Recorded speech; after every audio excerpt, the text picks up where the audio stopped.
On the morning of October 14th, a fisherman named Carl DeVoe pushed his small aluminum boat onto the still water of Millbrook Lake.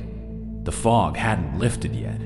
It rarely did before 9. He wasn't looking for anything except trout. What he found instead was a woman's red scarf, floating just beneath the surface, tangled in the reeds near the old boathouse.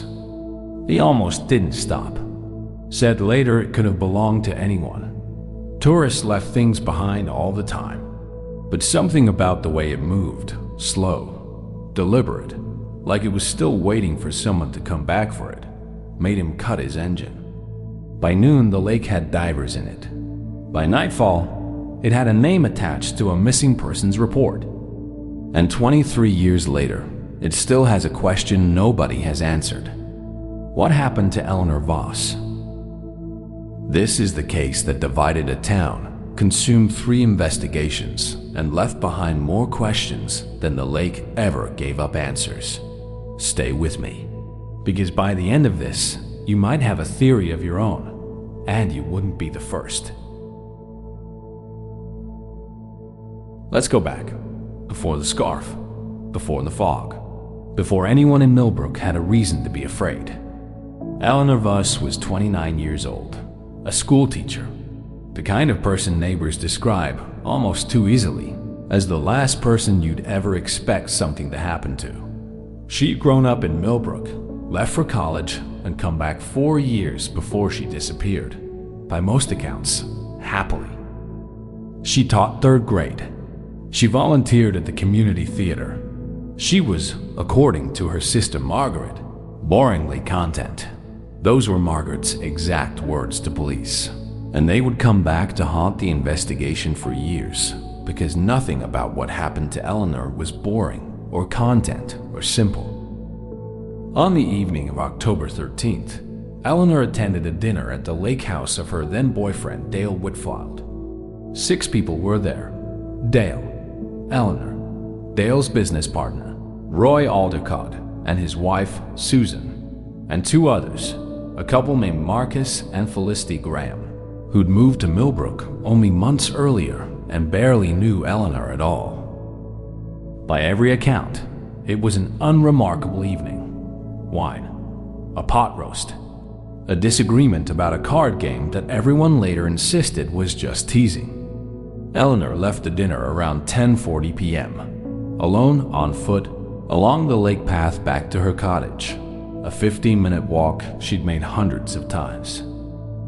She never arrived. The scarf wasn't the only thing the lake gave up that October. 2 days into the search, divers recovered Eleanor's left shoe, 20 yards from where the scarf had drifted. No body. No sign of struggle on the shoreline. At least, none that the original investigators documented carefully enough. A failure that would haunt the case for decades. Here's where it gets strange.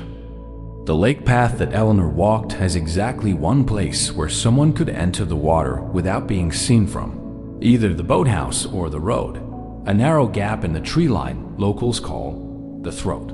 It's barely 6 feet wide, and it was the only place along that entire mile of shoreline where investigators found a partial footprint in the mud.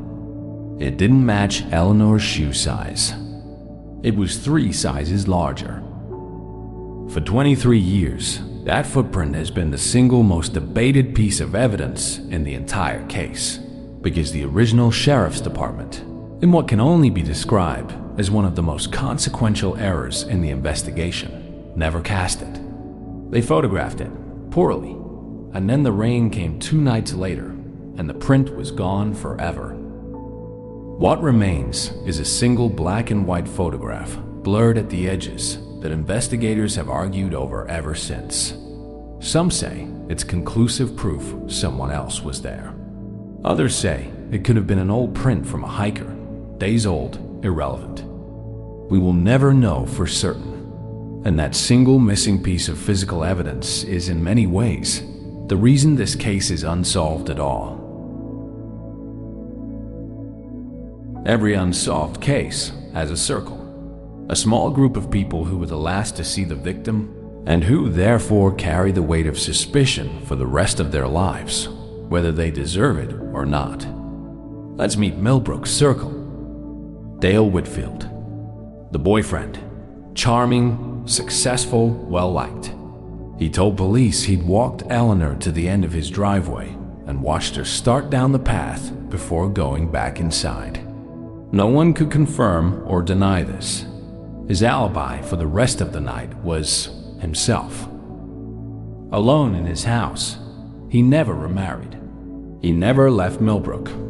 To this day, he visits the lake path every October 13th, a fact the local paper has reported on more than once, and that true crime forums have debated as either grief, guilt, or theater. Roy Aldecott, Dale's business partner.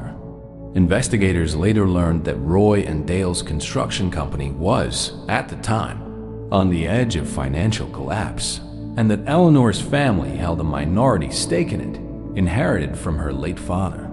A motive on paper. But motive isn't evidence, and Roy had something Dale didn't. 3 witnesses, including his own wife, who placed him at home by 11 p.m., well within a window that made his involvement difficult, if not impossible. Susan Aldecott, Roy's wife, quiet, observant. In her initial statement to police, she mentioned, almost as an aside, that she'd seen headlights on the lake road around midnight, a car she didn't recognize, moving slowly, then stopping. She was never asked to elaborate in her second interview. The detail simply vanishes from the file after that. No name, no plate, no follow-up. It's one of the case's many ghosts, a clue raised and then abandoned for reasons the surviving records don't explain. Marcus and Felicity Graham, the newcomers. They had, by their own admission, almost no relationship with Eleanor. And yet, 6 months after her disappearance, they sold their lake house and left Millbrook without forwarding a single piece of contact information. They have never spoken publicly about that night. Every attempt by journalists, podcasters, and at least one true crime YouTuber to locate them since has failed. Maybe that's nothing. People move. People disappear from each other's lives all the time, innocently. But in a case already full of holes, an unexplained silence is its own kind of evidence. For 9 years, the case sat cold. Eleanor's mother died still asking questions no one could answer. Margaret, Eleanor's sister, kept every newspaper clipping in a binder she would eventually hand over to a new detective named Renata Cole, who reopened the investigation in 2009 after a department restructuring put cold cases back on the table. Cole did something the original investigators hadn't. She looked at the timeline minute by minute and noticed something almost everyone had overlooked. Eleanor's purse, found at her cottage, untouched, with her keys still inside, had her wallet in it, cash, ID, everything except one item her sister swore had been there the day before. A small leather journal Eleanor carried everywhere, the kind she used to jot down notes for her students and, increasingly in that final year, personal entries her sister had never been allowed to read. The journal was never found. Not in the cottage. Not in the lake. Not anywhere. If someone took it, that changes everything, because it suggests premeditation, a reason to want Eleanor silenced, and knowledge of exactly what that journal contained. Detective Cole pursued this theory for 3 years. She re-interviewed every member of the dinner circle. Dale's story hadn't changed by a single word in 9 years, which some found reassuring, and others found suspicious, because real memories shift slightly over time and rehearsed ones don't. Roy's alibi held. Susan, when asked again about the headlights on the lake road, said she didn't really remember saying that, a statement that, depending on how you read it, is either an honest gap in memory after 9 years or something else entirely. The Grahams could not be located for re-interview at all. In 2012, the case went cold again. Every unsolved case eventually outgrows its detectives and becomes something else, a shared mystery, picked apart by strangers who never knew the people involved, looking for patterns the professionals missed. Millbrook Lake is no different. Here are the 3 theories that have endured the longest.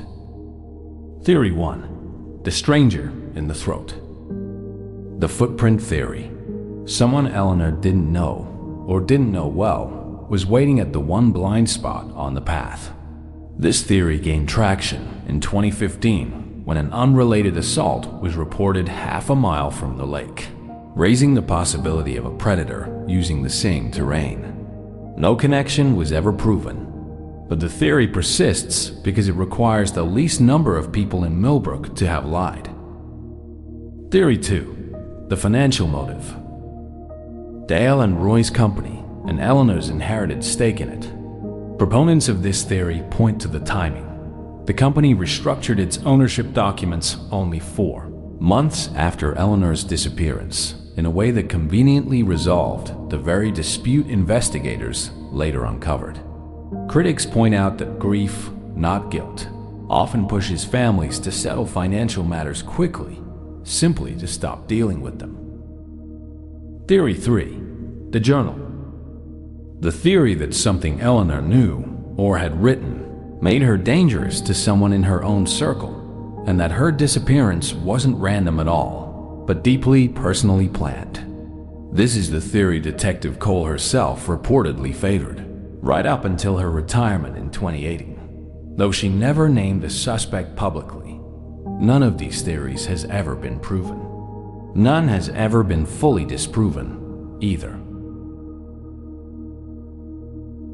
Millbrook Lake still exists exactly where it always has. The boathouse is gone now, torn down in 2019 after years of disrepair. The lake path has been repaved, the throat widened into an ordinary stretch of shoreline that no longer hides anything. Dale Whitfield, now in his 60s, still lives in Millbrook.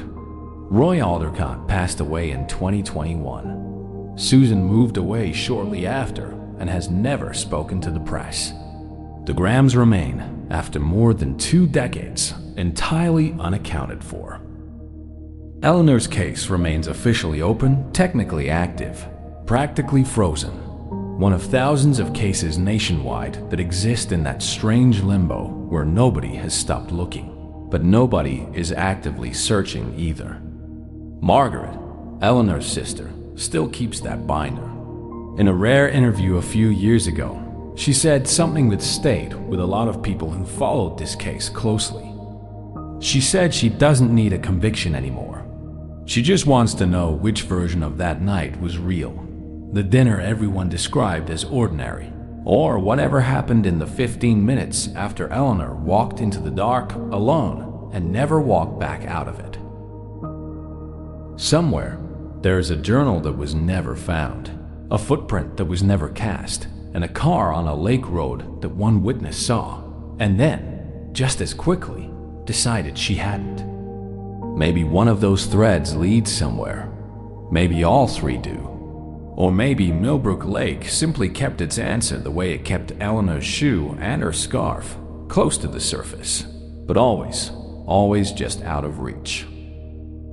If you have your own theory about what happened that night, I want to hear it. Drop it in the comments below. And if you want to go deeper into cases like this, the ones that were almost solved, the ones where one piece of evidence changed everything, or the ones where the silence itself is the loudest clue, subscribe, and I'll see you in the next one.